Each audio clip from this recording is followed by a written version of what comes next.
Hi everyone, I am here with a true story for you out of the More Glimpses of Heaven book from Guidepost that I got.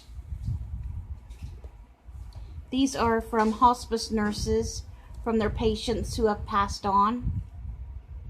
So that's why they are just by the patient's name that have passed on. And this one is Mr. D. And it is told by Trudy Harris. She is an ex-hospice nurse. She was a hospice nurse for over 30 years. She's got some really good stories of patients. There must be something nice about him that I don't know about. In the early years of hospice care in our community, we were housed in a little office or space that a Good Samaritan donated to us. Sometimes it was a space beneath a stairwell, sometimes 2 or 3 tiny rooms with grade school desks donated by a friend. We always made certain, because the understanding of hospice care was new, that our sign out front was a welcoming one. We felt strongly that it should be inviting enough to make people feel as if they could stop in and simply ask questions about a loved one, or perhaps just sit and share a story. One such morning, a mailman named John stopped in. He told us that he had been delivering mail to a mean old guy, Mr. D, for years. Never a kind word had come out of Mr. D's mouth. Never a thank you, never a mention of the thoughtfulness of the mailman when a rainy day the mail arrived safe and dry within the screen door. Never a smile, and more often than not the old man would give a grumbling comment or complaint about the smallest things. The mailman said Mr. D sure sounded hard to like, and John could not hide his feelings. Years passed, and the mailman realized that he had been seeing Mr. D less and less often. And then sometimes, for a long stretch, he did not see him at all. Mr. D should not have been surprised to know that no one asked about him, that no one mentioned him or wondered where or how he was. No, Mr. D had not been a friend to anyone, and now, not surprisingly, no one cared about him. But wait, all of a sudden, John noticed that nice people were stopping by with a friendly word or wave. Often he would see them coming and going as he made his deliveries, and sometimes in the evening, as he was going home, he would see them again happily visiting Mr. D at a late hour. Who were they, he wondered? What were they doing there, and why did they all seem so nice? John told me that one day his curiosity got the better of him, so he asked a neighbor of Mr. D's what was happening.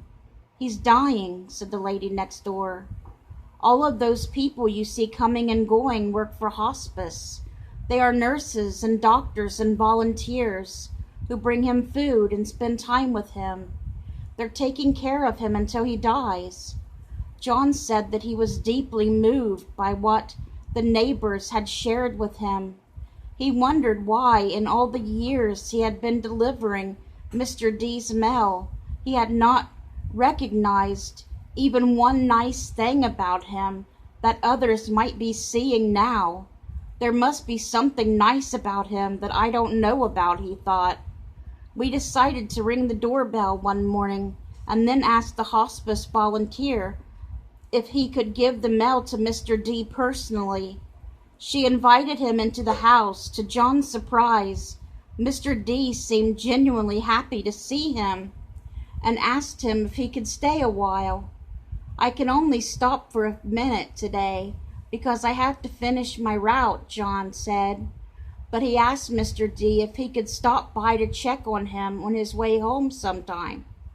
This was beginning of a very tender and compassionate friendship, one that surprised them both.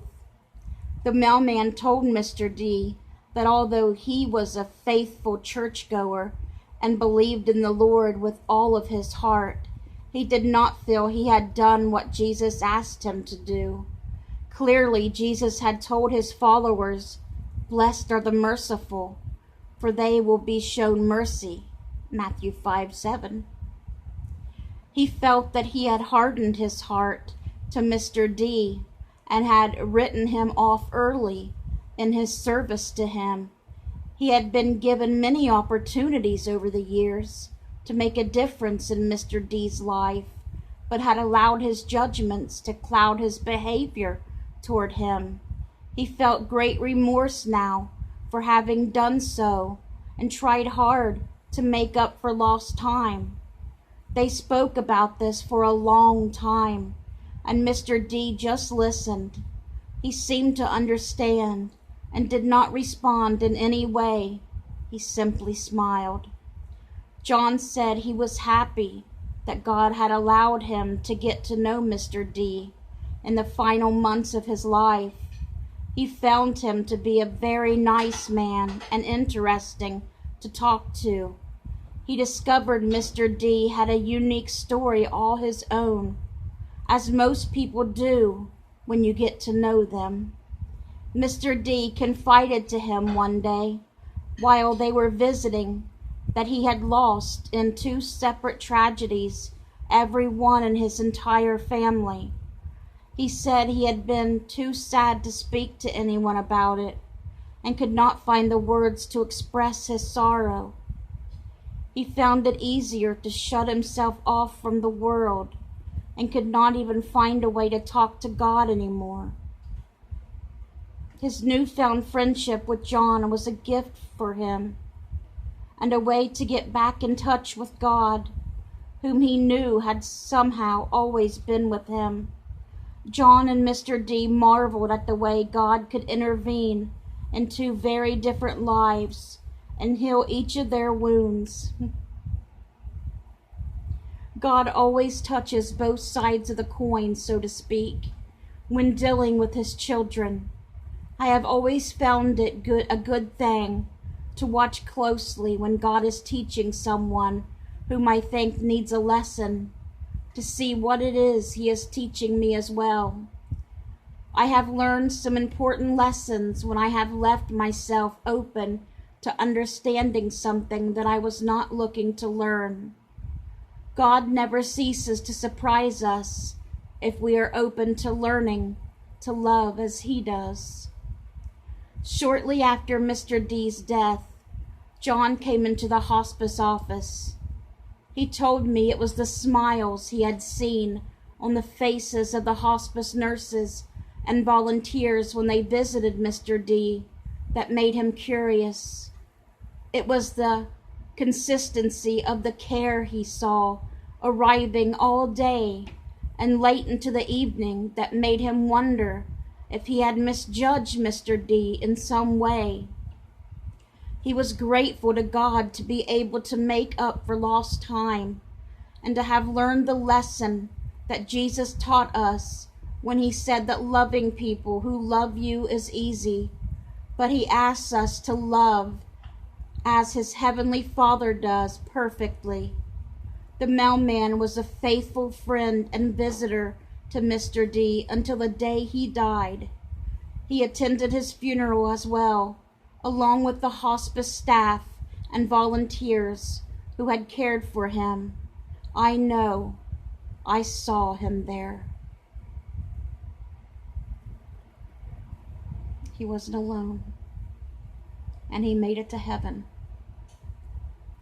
because he found God again through a friend. A friend brought him back to God. He does something.